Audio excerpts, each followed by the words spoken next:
Friends, welcome to கிராமத்து பொண்ணு பிரியா. எல்லோரும் எப்படி இருக்கீங்க? நான் ரொம்ப நல்லா இருக்கேங்க. போன வீடியோலேயே வெங்காயம் நடுறதுக்காக விதை வெங்காயம் எல்லாம் க்ளீன் பண்ண வச்சோம் இல்லைங்களா? க்ளீன் பண்ணி வச்சுட்டு இந்த வீடியோ வந்து அடுத்த நாள் எடுத்துகிட்டு இருக்கேங்க. அடுத்த நாள் வந்து பாத்தி பிடிக்கிறதுக்காக ஆளுங்க வந்து வந்திருக்காங்க. குத்தகைக்கு வந்து பேசி விட்டுட்டேங்க. மேல் வெயில் கீழ் வெயில் 2 வெயில் தாங்க பிடிக்கிறதுக்காக ஆளுங்களை வந்து வர சொல்லியிருந்தோம். அவங்க வந்து குத்தையாகவே பேசிக்கிறேன்னு சொல்லிட்டு பேசினாங்க. அரை மணி நேரம் போராட்டத்துக்கு அப்புறங்க ரேட்டு வந்து கொஞ்சம் படிஞ்சிச்சுங்க. அதுக்கப்புறம் மாமா வந்து விட்டுட்டாங்க. பாத்தி வந்து பிடிக்க ஆரம்பிச்சிட்டாங்க. பாத்தி பிடிக்க ஆரம்பிக்கும் போதே மணி 8:30க்கு மேலே ஆகிப்போச்சுங்க. ரொம்ப லேட் ஆகி போச்சு. பாத்தி வந்து பிடிச்சிட்டே இருக்காங்க. பாப்பாவுக்கு வந்து இன்றைக்கி ஸ்கூல் இருக்குது. நான் வந்து சாப்பாடு செய்யறதுக்காக அந்த வேலையை வந்து பார்த்துட்டு இருந்தேன். சாப்பாடு செஞ்சுட்டு குழந்தைங்கள கொண்டு போய் ஸ்கூலில் விட்டுட்டு வந்தாச்சுங்க. இன்னும் வந்து பாத்தி மேல் வெயில் மட்டும் தான் பிடிச்சிருக்காங்க. இன்னும் கீழ் வெயில் வந்து பிடிக்கணுங்க. மாமா வந்து பக்கத்தில் இருந்துட்டு கரையில் எப்படி போகணும் ஏது போகணும்னு சொல்லிட்டு இருந்தாங்க. வாய்க்கால் கரையில் நாம் எப்படி போகணும்னு சொல்கிறோமோ அதுக்கு தகுந்த மாதிரி அவங்க வந்து போட்டு கொடுத்துருவாங்க. பாத்தி பிடிக்கிறதுக்கு ஆள் வந்தாலும் சரிங்க, காட்டில் எந்த வேலை செய்ய ஆள் வந்தாலும் சரிங்க, கூட இருந்து நம்ம வேலை வாங்கினோம் அப்படின்னா நம்மளுக்கு தகுந்த மாதிரி வேலை வந்து செஞ்சு கொடுப்பாங்க.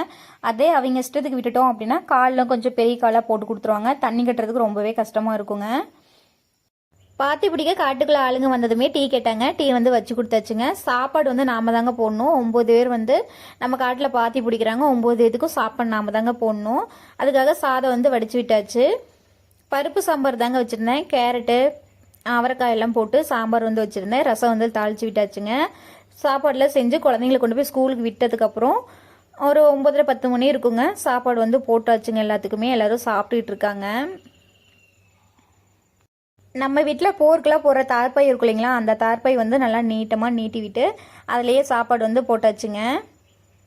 பார் பிடிக்கிறதுக்கு நம்பூர் ஆளுங்க தாங்க வந்திருந்தாங்க. சூப்பராக பார் வந்து கட்டி கொடுத்துட்டாங்க. இந்த வீடியோ வந்து அடுத்த நாள் காலையில் எடுத்த வீடியோங்க. வெங்காயம் உண்றதுக்காக எங்கள் சொந்தக்காரங்களை தாங்க வர சொல்லியிருந்தோம். 3 பேர் வந்திருந்தாங்க. காலையிலேயே நேரமாக வந்துட்டாங்க. வந்ததும் அவங்க காலையிலேருந்து ஒரு 10 மணி வரைக்கும் வெங்காயம் வந்து ஊனிட்டு இருக்காங்க. இப்போ தாங்க குழந்தைங்களெலாம் நான் ஸ்கூலில் அனுப்பிச்சி விட்டுட்டு நானும் கொஞ்சம் நேரம் வெங்காயம் ஊனலாம் அப்படிங்கிறதுக்காக வந்தேன். ஒரு 10 மணி 10:30 வரைக்கும் வெங்காயம் ஊனுவோம். அதுக்கப்புறம் ஒரு 1 மணி நேரம் சாப்பாட்டு டைமுங்க. அந்த டைமில் ஆட்டுக்கெல்லாம் போய் தீனி போட்டு மறுபடியும் நம்ம வந்து வெங்காயம் ஊனலாம் அப்படிங்கிறதுக்காக அவங்க கூட சேர்ந்து நானும் வந்து ஊனிட்டு இருந்தேன். எனக்கு வெங்காயம் ஊன்றதுனா ரொம்பவே பிடிக்குங்க. அம்மா வீட்டு தோட்டத்தில் மோஸ்ட்லி அப்போல்லாம் வெங்காயம் தான் அதிகமாக போடுவாங்க. அதனால சின்ன வயசுலேருந்தே வெங்காயம் ஊன்றது எப்படின்னு சொல்லிட்டு தெரியுங்க. வெங்காயம் ஊன்றதெல்லாம் அவ்வளோ பெரிய வேலையெல்லாம் இல்லைங்க. ரொம்ப ஈஸியான வேலை தான். கொஞ்சம் கேப் விட்டு ஈரத்துலேயே வெங்காயம் ஊனோம் அப்படின்னா ரொம்ப சூப்பராக இருக்கும். கொஞ்சம் காடு காஞ்சி போச்சு அப்படின்னா வெங்காயம் ஊன்றது கஷ்டமாக இருக்குங்க. தண்ணி மேலேயே வெங்காயம் ஊனோம் அப்படின்னா ஊன்றதே தெரியுங்க. ரொம்பவே சூப்பராக இருக்கும். கீழ் வெயில் வந்து இன்றைக்கி ஊனிங்க. மேல் வெயில் வந்து 3/4வாசி ஊனியிருக்கோம். இன்னும் அந்த சைடு இன்னும் நெட்டாக ஃபுல்லாக இருக்குங்க. பாதிக்கு தான் வெங்காயம் வந்து ஆகும். ஃபுல்லாக வந்து வெங்காயம் பத்தாதுங்க. அதனால நாளைக்கு 10 மணி வரைக்கும் வர சொல்லியிருக்கோங்க. இந்த வீடியோ அடுத்த நாள் எடுத்த வீடியோங்க. சனிக்கிழமை எடுத்த வீடியோ. பாப்பாவுக்கு வந்து ஸ்கூல் இருந்துச்சு. பெரியம்மா மட்டும்தான் ஸ்கூல் போகிறா. சின்னம்மாவுக்கு வந்து உடம்பு சரியில்லைங்க. அவளுக்கு வந்து ஃபீவர், ரொம்ப ஹெவியான ஃபீவருங்க. அவளையும் பார்த்துட்டு காட்டு வேலை செய்யறதுக்கு ரொம்பவே கஷ்டமாக இருந்துச்சுங்க.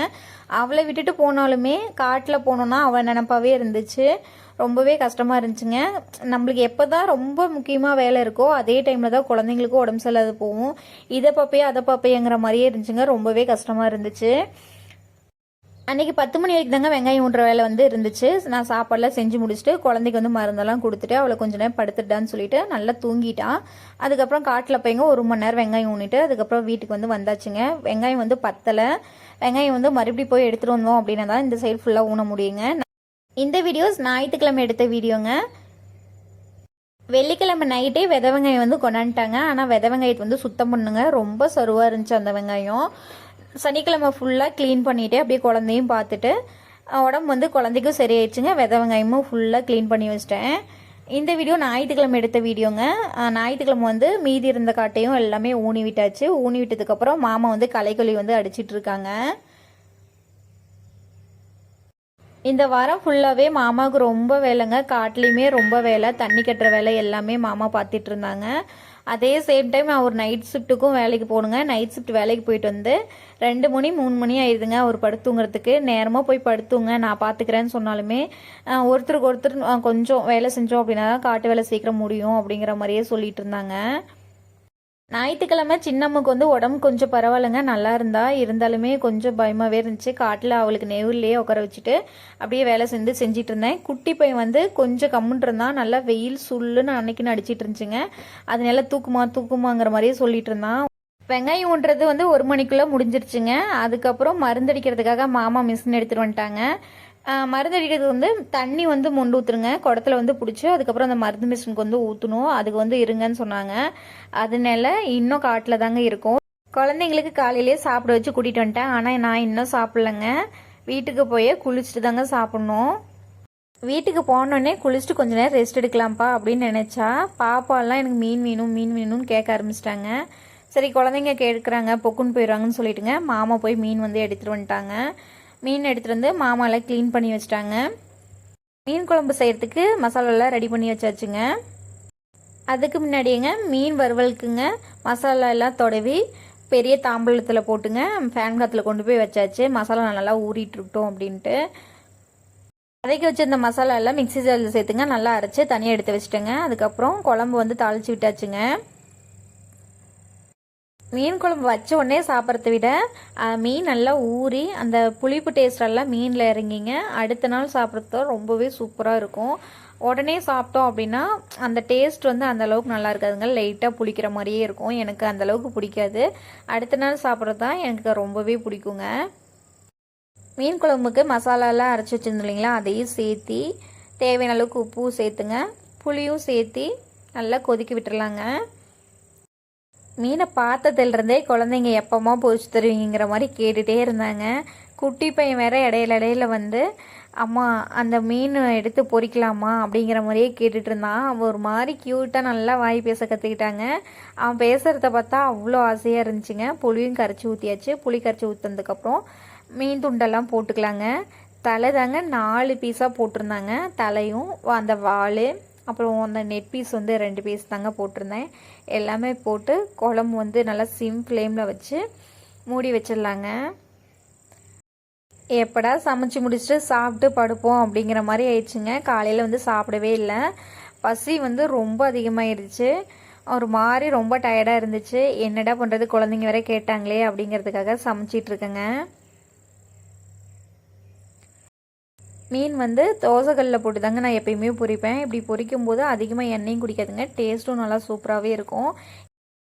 தோசைக்கல்லில் போட்டு எடுக்கிற மீன் வந்து அது தனி டேஸ்ட்டாக இருக்குங்க. எண்ணெயில் பொரிக்கிற மீன் வந்து அது தனி டேஸ்ட்டாகவே இருக்கும்.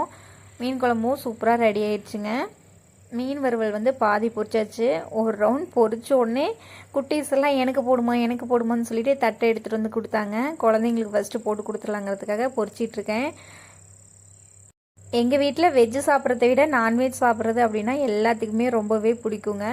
ஆனால் செய்கிறது தாங்க கொஞ்சம் கடுப்பிடிக்கும். மீன்லாம் செஞ்சோம் அப்படின்னா எல்லா பாத்திரத்தையுமே சுத்தமாக கழுவி எடுத்து கமுத்தணும் அப்படின்னா தான் பார்க்கறதுக்கு கொஞ்சம் நீட்டாக இருக்குங்க, அந்த வாசமும் இல்லாத இருக்கும்.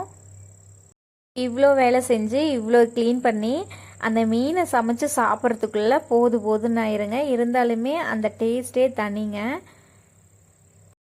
மீன் வந்து பொரிச்சாச்சுங்க. லாஸ்ட்டாக கொஞ்சம் மீன் வந்து இருந்துச்சு, அதுவும் பொரிச்சிட்டு எல்லோரும் சேர்ந்து ஃபேமிலியாக சாப்பிட்டுங்க.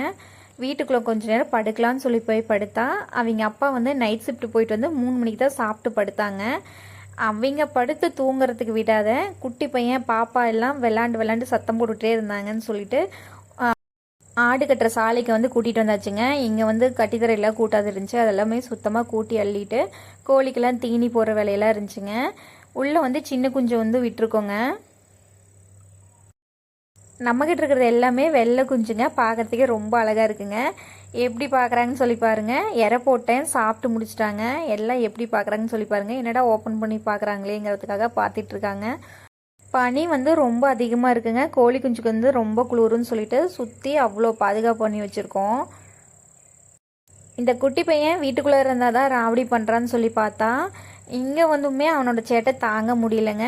டே அப்படி பண்ணாதடா அப்படின்னு சொல்லி சொன்னால் அப்படி தான் பண்ணுவேன் அப்படிங்கிற மாதிரி பண்ணிகிட்ருக்கான். எப்படி பூந்து போகிறான்னு சொல்லி பாருங்கள். நிறைய குரங்கு சேட்டை பண்ணுறாங்க. அந்த குட்டியூண்டு சந்தில் எப்படி உள்ளே பூந்து வெளியே வரான்னு சொல்லி பாருங்கள். இதெல்லாம் அவனோட ஷார்ட்கட் வழிங்க. ஆட்டுக்கடி தரையில் சுத்தமாக கூட்டி முடிச்சதுக்கப்புறம் ஆட்டுக்கு வந்து தீனி போட்டாச்சுங்க. ஆடு வந்து சாப்பிட்டுட்ருக்கு. 2 நாளாக துணி துவைக்காதனால எவ்வளோ துணி சேர்ந்து போச்சுன்னு சொல்லி பாருங்கள். ரொம்ப அதிகமாகவே இருந்துச்சு.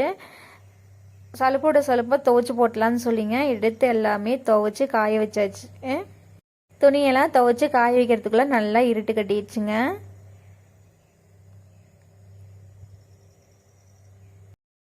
என்னம்மா பண்ணுறீங்க இன்னும் வாங்கம்மா வீட்டுக்கு போகலாம் அப்படின்னு சொல்லிட்டு சின்ன குட்டி வந்து கூப்பிட வந்துட்டான். 2-3 நாளாக எங்களுக்கு இப்படி தாங்க போச்சு. இந்த வீடியோ பிடிச்சிருந்துச்சி அப்படின்னா மறக்காமல் லைக் பண்ணுங்கள். உங்களுக்கு விவசாயம் பிடிக்கும் அப்படின்னா உங்களோட கருத்துக்களை கமெண்ட் பாக்ஸில் தெரிவிங்க. ஓகே பாய்ங்க.